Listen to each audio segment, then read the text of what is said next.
అందరికీ నమస్తే.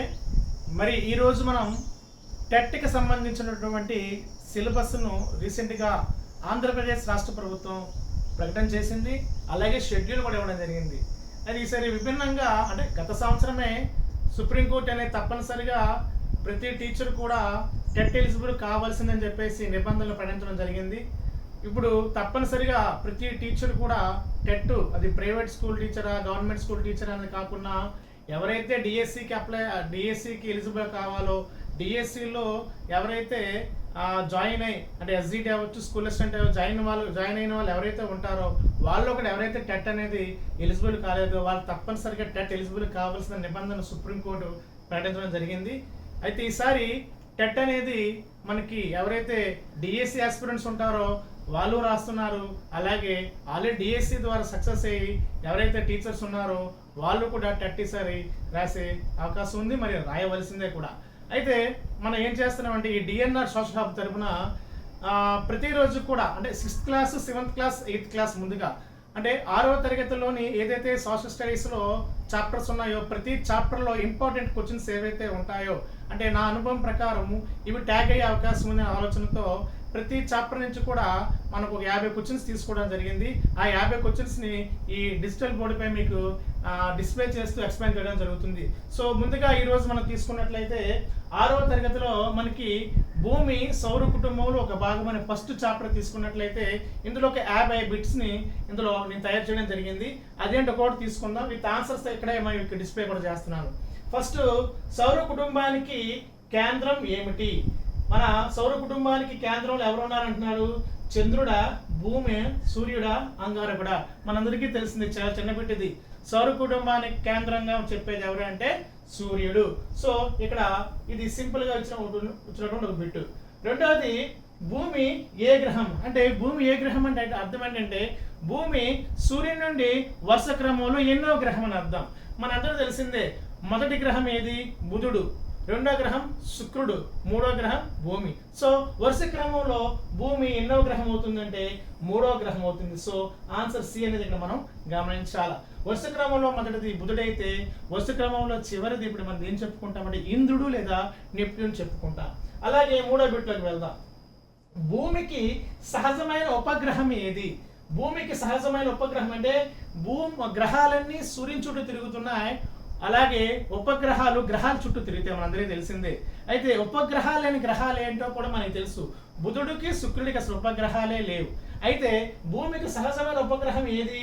సూర్యుడా, లేక చంద్రుడా, లేక శుక్రుడా, గురుడా? మనకి తెలిసిందే. సూర్యుడు అనేది ఒక నక్షత్రము, అట్లాగే శుక్రుడు అనేవాడు ఒక గ్రహము, గురుడు ఒక గ్రహం. సో ఒక ఆన్సర్ ఏంటి అంటే భూమికి సహజ ఉపగ్రహం చంద్రుడు. ఇది కూడా చిన్న బిట్ట, మనందరికీ తెలిసిందే, చిన్నది.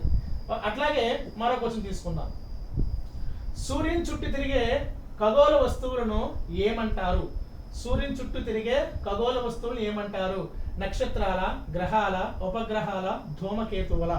సో ధూమకేతువులు అంటే మనకి అర్థం ఏంటంటే కొన్ని తోక చుక్కలు ఇలాంటివి వస్తాయి అన్నమాట. సో నక్షత్రాలు అనేవి అవి స్వయం ప్రకాశకాలు, అవి వేడినిస్తాయి, శక్తినిస్తాయి, అవి వాయు రూపంలో ఉంటాయి. నక్షత్రాలు వేటి చుట్టూ తిరుగుతాయి అంటే ఓన్లీ గెలాక్సీ చుట్టే తిరిగితే తప్పించి నక్షత్రాల గ్రహాల చుట్టూ తిరగవు. కాబట్టి సూర్యుని చుట్టూ తిరిగే ఖగోళ వస్తువులు ఏమంటారంటే గ్రహాలని పిలుస్తారు. సో నక్షత్రాల చుట్టూ గ్రహాలు తిరుగుతాయి, గ్రహాల చుట్టూ ఉపగ్రహాలు తిరుగుతాయి. సో ఇది కూడా సింపుల్ బిట్టే, మనందరికీ తెలిసిందే. నెక్స్ట్ వన్, మరో బిట్టు.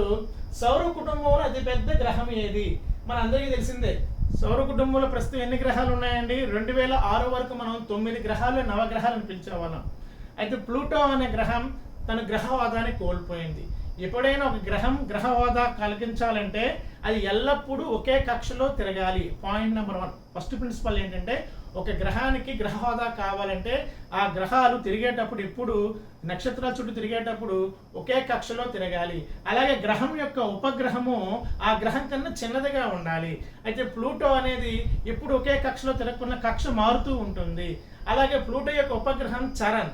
ఈ చరణ్ అనే ఉపగ్రహము ప్లూటో కన్నా పెద్దదిగా ఉంది. సో ఈ రెండు సూత్రాలను కూడా ప్లూటో సాటిస్ఫై చేయలేదు కాబట్టి 2006వ సంవత్సరంలో ప్లూటోను గ్రహం నుంచి దాన్ని మరుగుజ్జు గ్రహంగా మార్చడం జరిగింది. సో ఇప్పుడు గ్రహాలు ఎన్ని ఉన్నాయంటే 8 అని చెప్పుకోవాలి.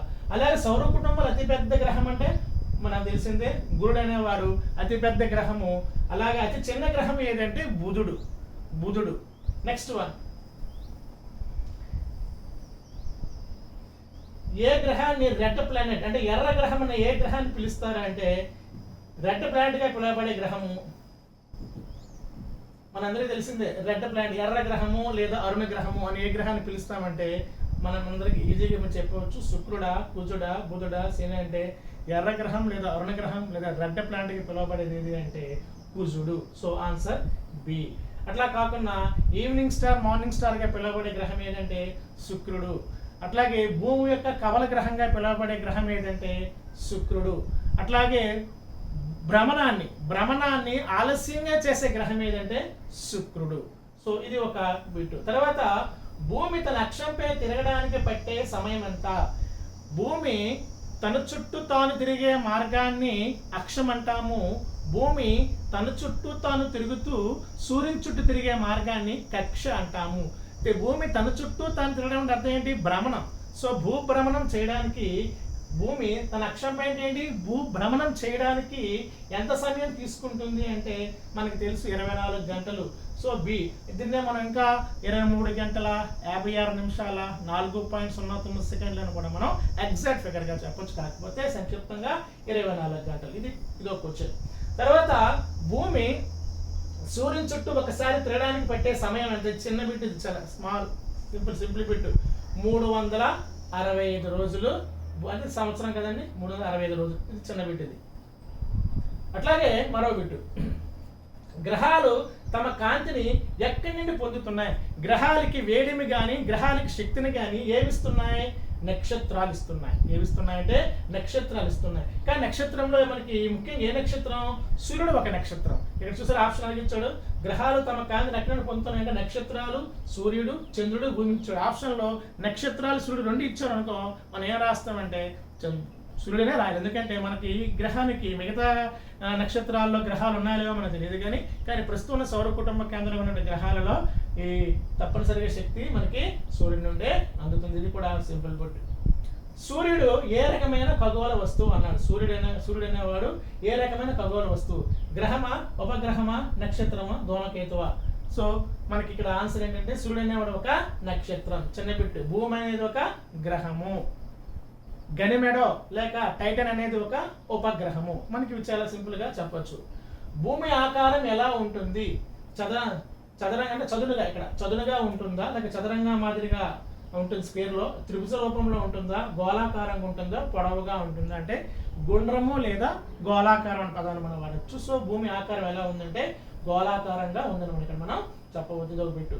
అట్లాగే భూమిపై జీవం ఉండడానికి ప్రధాన కారణం ఏమిటి? భూమిపై జీవం ఉండడానికి ప్రధాన కారణం ఏంటంటే ఇసుక, రాళ్ళు, అగ్ని. అలాగే ఆప్షన్లో మనకి ఏవి కాదు. సో చాలా సింపుల్.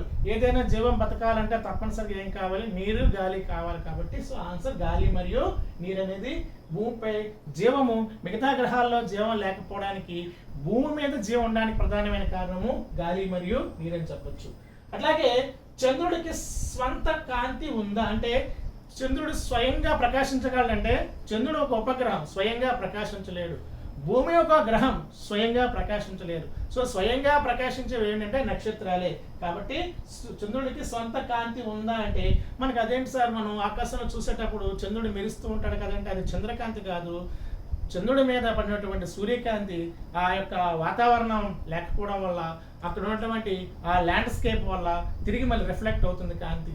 సో అది మనకి కాంతి, చంద్రుడి కాంతిలా కనిపిస్తుంది, చంద్రకాంతి కాదు, అది సూర్యకాంతి. కాబట్టి చంద్రుడికి స్వయంగా కాంతినిచ్చే అవకాశము లేదు అని ఇక్కడ మనం చెప్పాలి. లేదు. ఇక్కడ చూడండి, కొంత ఉంది, ఉంది, లేదు, తెలియదు అంటే ఇక్కడ లేదని రాయాలి.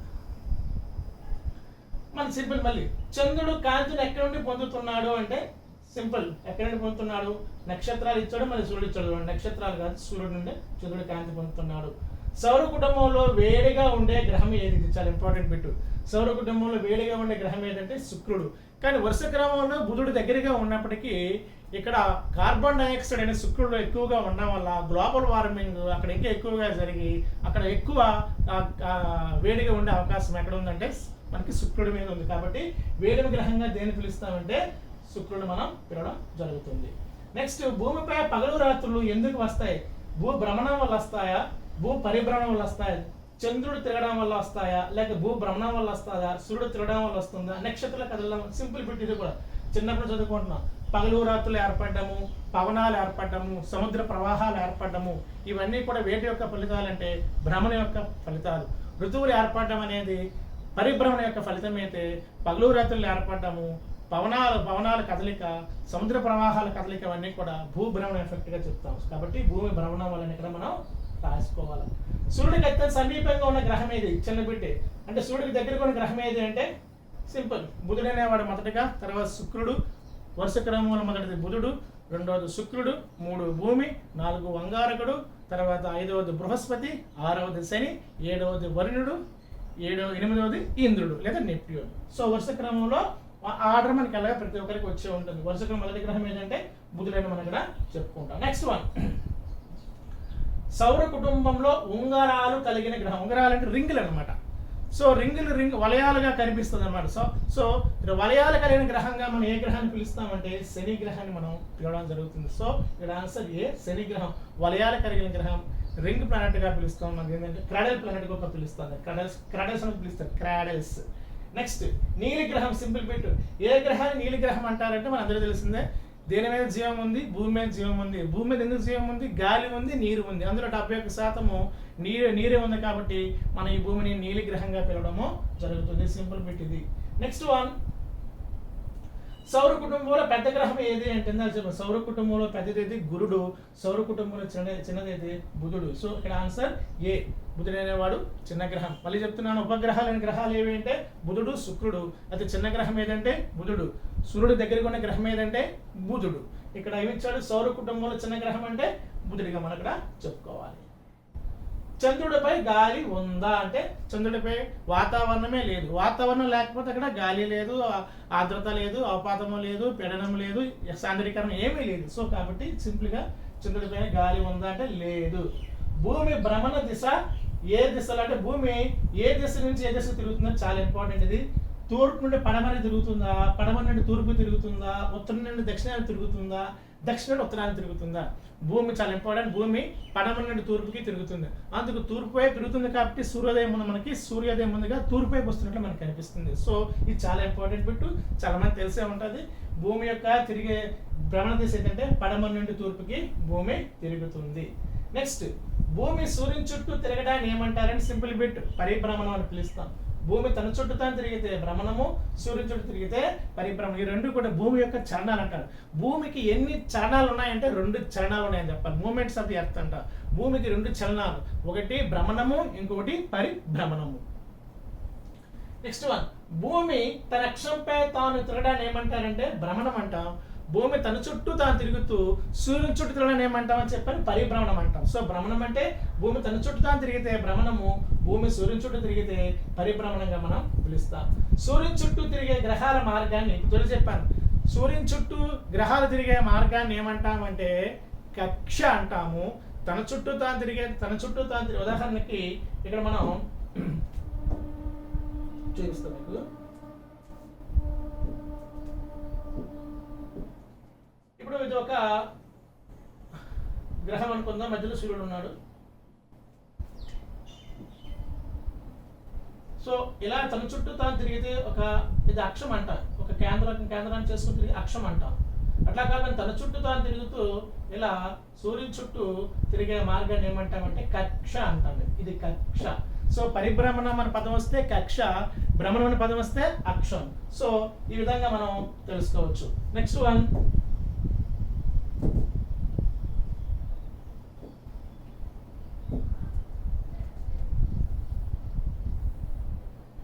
శని గ్రహానికి ప్రసిద్ధి ఏమిటి? ఆల్రెడీ రింగులు ఉంటాయి. సో శని గ్రహం వేడిగా ఉంటుందంటే వేడిగా ఉండదు. కారణం ఏంటంటే శుక్రుడు అనేవాడు వేడిగా ఉంటుంది. నీరు అనేది జీవమున్న గ్రహం లేదా నీలి గ్రహం భూమి. అలాగే మళ్ళీ జీవం ఇచ్చాడు. జీవం ఉన్నది, నీరు ఉన్నది, భూమి అయితే వేడిగా ఉండేది శుక్రుడు. మిగిలిపోయింది ఇది ఉంగరాలు లేదా రింగ్స్. ఏ క్రెడల్స్ లేదా రింగ్ లాంటి వలయాలు ఏ గ్రహానికి ఉన్నాయంటే శని గ్రహంతో. ఆల్రెడీ మనం చూసాము.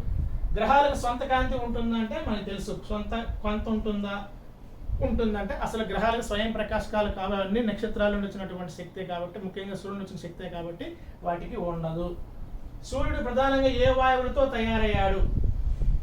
ఇక్కడ చూడండి వాయువులు ఇచ్చారు. ఎక్కువగా సూర్యుడిలో ఉండేది హైడ్రోజన్, హీలియమా, oxygen, nitrogen, carbon, oxygen, nitrogen, helium అంటే సూర్యుడిలో ఎక్కువగా ఉండేది మనం తెలుసు. ఫస్ట్ ప్లేస్ హైడ్రోజన్, తర్వాత హీలియం. కన్ఫ్యూజ్ అవుతుంది. ఎక్కువగా ఉండేది హైడ్రోజన్, సుమారు 70+% హైడ్రోజన్ ఉంటుంది. తర్వాత హైడ్రోజన్ కేంద్ర సంలీన ప్రక్రియ ద్వారా అది హీలియంగా మారుతుంది. కాబట్టి కన్ఫ్యూజ్ అవుతూ సూర్యుడిలో ఎక్కువగా ఉండే వాయువు ఏదంటే హైడ్రోజనే, హీలియం వైపు వెళ్ళకండి. So first hydrogen, second helium. అలాగే వాతావరణంలో ఎక్కువగా ఉండే వాయువు అడిగితే నైట్రోజన్ అని రాసుకోవాలి. వాతావరణంలో ఎక్కువగా ఉండే వాయువు అయితే నైట్రోజన్ అని రాసుకోవాలి. నెక్స్ట్ వన్, భూమి అక్షం ఎంత వాలు ఉంటుంది? కక్ష వేరు అక్షంగా చెప్పాను మీకు. సూర్యుని చుట్టూ తిరిగే మార్గాన్ని కక్ష అంటే ఆ కక్ష యొక్క వాలు 66.5 డిగ్రీలు, అక్షం వాలు 23.5 డిగ్రీలు. భూమి భ్రమణము 23 డిగ్రీల వాలుతో తిరుగుతుంది. భూ పరిభ్రమణం అనేది 66.5 డిగ్రీల ఆ కక్షలో తిరుగుతుంది. కాబట్టి ఇక్కడ భూమి అక్షం ఎంత వాలుగా ఉంటుందంటే 23.5. అక్షం అడిగితే 66.5. అక్షం అడిగితే 23.5, కక్ష అడిగితే 66.5. కక్ష అంటే పరిభ్రమణము, అక్షం అంటే భ్రమణం అని మనం తెలుసుకోవాలి. నెక్స్ట్, ఋతువులు ఏర్పడడానికి కారణం ఏమిటి? భూ భ్రమణమా, భూ పరిభ్రమణ? ఉదాహరణకి మనకి ఇక్కడ డైరెక్ట్గా ఇచ్చేసాడు ఆన్సర్. యాక్చువల్గా చంద్రుడు, భూమి వాలు మరియు పరిభ్రమణం, గాలి, వర్షం అన్నాడు. ఋతువులు ఏర్పడడానికి ప్రధాన కారణం భూ భ్రమణమా, భూ పరిభ్రమణమా? భ్రమణము మరియు పరిభ్రమణం అన్నాడు అనుకోండి, ఓన్లీ పరిభ్రమణమే రాయాలి. భ్రమణానికి ఋతువులు ఏర్పడడానికి సంబంధం లేదు. గాలులు ఏర్పడడానికి, పగలు రాత్రులు ఏర్పడడానికి, తర్వాత సముద్ర ప్రవాహాలు ఏర్పడడానికి భ్రమణ ఫలితం ఉంటుంది. కానీ అట్లా కాకుండా ఋతువులు ఏర్పడడానికి ప్రధానమైన కారణం అంటే భూ పరిభ్రమణం మనం రాయాలి. అదనంగా మరో పదం వాడి భూమి వాలని కూడా పదాన్ని వాడాడు ఇక్కడ. నెక్స్ట్ వన్, సౌర కుటుంబంలో రెండవ గ్రహం ఏది? అంటే వరుస క్రమంలో రెండవది అయితే ఫస్ట్ బుధుడు, రెండవ శుక్రుడు. అలా కాక పరిమాణంలో పెద్ద గ్రహం అంటే గురుడు, రెండవ పెద్ద గ్రహం అడిగితే శని. గుర్తుపెట్టుకోండి, వరుస క్రమంలో మొదటిది అయితే బుధుడు, రెండవది శుక్రుడు. అట్లా కాకుండా పరిమాణంలో పెద్దది అడిగడానికి మొదటిది గురుడు, పరిమాణం రెండవ పెద్దది శని. అలాగే పరిమాణంలో భూమి ఎన్నవది అడిగితే పరిమాణంలో భూమి 5వది, వరుస క్రమంలో భూమి 3వది. నెక్స్ట్ వన్, భూమికి సమీప నక్షత్రం ఏది? సింపుల్. చంద్రుడు ఉపగ్రహం నక్షత్రం కాదు, శుక్రుడు గ్రహం నక్షత్రం కాదు, కుజుడు గ్రహం నక్షత్రం కాదు, మిగిలిపోయింది సూర్యుడు, చిన్న బిడ్డది. భూమికి దగ్గరగా ఉన్న నక్షత్రం సూర్యుడు. ఉపగ్రహాలు దేని చుట్టూ తిరుగుతాయి? ఇక్కడ చూడండి, ఉపగ్రహాలు సూర్యుని చుట్టూ తిరుగుతాయా, గ్రహాల చుట్టూ తిరుగుతాయా, నక్షత్రాల చుట్టూ తిరుగుతాయా? సింపుల్. ఉపగ్రహాలు దేని చుట్టూ తిరుగుతాయి అంటే ఉదాహరణకి ఆన్సర్ సూర్యుడు గ్రహాలను పెట్టామనుకో, ఒకసారి అది రాసేవచ్చు సూర్యుడు మరి గ్రహాల చుట్టూ తిరగొచ్చేమని. కానీ గుర్తుపెట్టుకోండి, గ్రహాలు నక్షత్రాల చుట్టూ తిరిగితే ఉపగ్రహాలు గ్రహాల చుట్టూ తిరుగుతాయి. కాబట్టి ఉపగ్రహాలు దేని చుట్టూ తిరుగుతాయి అంటే గ్రహాల చుట్టూ తిరిగితే ఆన్సర్ బి. నెక్స్ట్, సూర్యగ్రహణము ఎప్పుడు సంభవిస్తుంది? ఇక్కడ సింపుల్. చంద్రుడికి భూమికి మధ్య సూర్యుడు వచ్చినప్పుడు. చంద్రుడికి భూమికి మధ్య సూర్యుడు అడ్డు వస్తే వచ్చేది సూర్యగ్రహణం. ఇది చాలా ఆర్డర్ చూసుకోండి. చంద్రుడికి భూమికి మధ్య సూర్యుడు అడ్డు వస్తే వచ్చేది ఏ గ్రహం అంటే సూర్యగ్రహణము. సూర్యుడికి భూమికి మధ్య చంద్రుడు అడ్డు వస్తే వచ్చేది చంద్రగ్రహణం. కాబట్టి సింపుల్గా ఏమిచ్చాడు, చంద్రుడు, సూర్యుడు, భూమి ఈ 3 వరుసగా వచ్చినప్పుడు మనకి సూర్యగ్రహణము ఏర్పడుతుంది. కాబట్టి చంద్రుడికి భూమికి మధ్య సూర్యుడు మనకి అడ్డుగా వస్తాడు. Next one, simple. మరి అది చంద్రగ్రహణం ఎప్పుడు వస్తుందంటే భూమికి చంద్రుడికి మధ్య సూర్యుడు అడ్డు వచ్చినప్పుడు. భూమికి చంద్రుడికి మధ్య సూర్యుడు అడ్డు వచ్చినప్పుడు, లేక ఒకే వరుసలో ఉండేటప్పుడు మనకి ఏర్పడేది చంద్రగ్రహణం. ఇది సింపుల్ పెట్టేది. సౌర కుటుంబంలోని గ్రహాల సంఖ్య ఎన్ని అని ఇచ్చాడు అనుకో, కన్ఫ్యూజ్ అవ్వకండి. సౌర కుటుంబంలో సింపుల్ బిట్టు 2006కు ముందు సౌర కుటుంబంలో గ్రహాల సంఖ్య 9, ఇప్పుడు సౌర కుటుంబంలో గ్రహాల సంఖ్య 8. భూమిపై నీరు ఎక్కువగా ఎక్కడ ఉంది? సింపుల్. నదుల్లో ఉందా, సముద్రాల్లో ఉందా, సరస్సుల్లో ఉందా, చెరువుల్లో ఉందంటే భూమికి ఎక్కువగా మనకి ఈ నీరు అనేది సముద్రాల్లో ఉంది. మనందరికీ తెలిసిందే 71% నీరు సముద్రంలో ఉంది. భూ ఉపరితలంలో ఎక్కువ భాగము దేనితో కప్పబడి ఉంది? అడవులతో కప్పబడి ఉందా, ఇసుకతో కప్పబడి ఉందా, నీరుతో కప్పబడి ఉందా, మంచుతో కప్పబడి ఉందంటే సింపుల్, ఎక్కువగా నీరుతోటే భూమి కప్పబడి ఉంది. సౌర కుటుంబంలో అతిపెద్ద ఉపగ్రహం ఏది? ఇది ఇంపార్టెంట్. గనిమేడో. ఇది గురుగ్రహం యొక్క ఉపగ్రహం. చంద్రుడు భూమి యొక్క ఉపగ్రహం, గనిమెడో గురుడు యొక్క ఉపగ్రహం, టైటాన్ శని గ్రహం యొక్క ఉపగ్రహం. యూరోపా ఇది కూడా గురుడు లేదా బృహస్పతి యొక్క ఉపగ్రహం. సో గ్రహాలలో పెద్ద గ్రహం గురుడైతే ఉపగ్రహాలలో పెద్ద ఉపగ్రహం గనిమెడ. ఇది బృహస్పతి గురుడు యొక్క ఉపగ్రహంగా చెప్తాను. సూర్యుడి నుండి వచ్చే శక్తిని ఏమంటాం? సౌరశక్త, గాలిశక్త, జలశక్త, విద్యుత్ శక్త. సింపుల్, ఇది సౌరశక్తిని మనం పిలవచ్చు. రాత్రి సమయంలో కనిపించే ప్రకాశవంతమైన ఉపగ్రహం ఏది అంటే, రాత్రి సమయంలో నక్షత్రంలా మెరిసే గ్రహం ఏది అంటే సింపుల్, శుక్రుడు. శుక్రుడు అనేవాడు. అందుకే ఇతను మనం ఇప్పుడు తెల్లవారుజామున మరియు సాయంత్రం సమయంలో అంటే వేకువతార, సంధ్యతార అంటే ఆ రెండు సమయాల్లో నక్షత్రాల మెరుస్తున్నట్లు మనకి కనిపిస్తుంది ఆకాశంలో. అదే గ్రహం అంటే శుక్రుడు. అందుకే దీన్ని వేకువతార, సంధ్యతార లేదా ఈవినింగ్ స్టార్, మార్నింగ్ స్టార్ అంటే దేన్ని అంటే మనం శుక్రగ్రహాన్ని. సో రాత్రి సమయంలో కనిపించే ప్రకాశవంతమైన ఉపగ్రహం, ప్రకాశవంతమైన గ్రహం అని తీసుకోవాలి. ఉపగ్రహం కాదండి, గ్రహం అని తీసుకోవాలి. అదే మనకి సరిపోయింది, మనం తప్పుగా చదివా.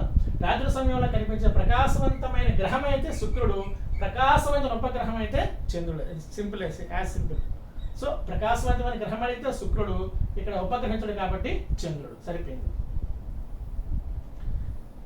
భూమి అక్షం ఊహాత్మక రేఖన.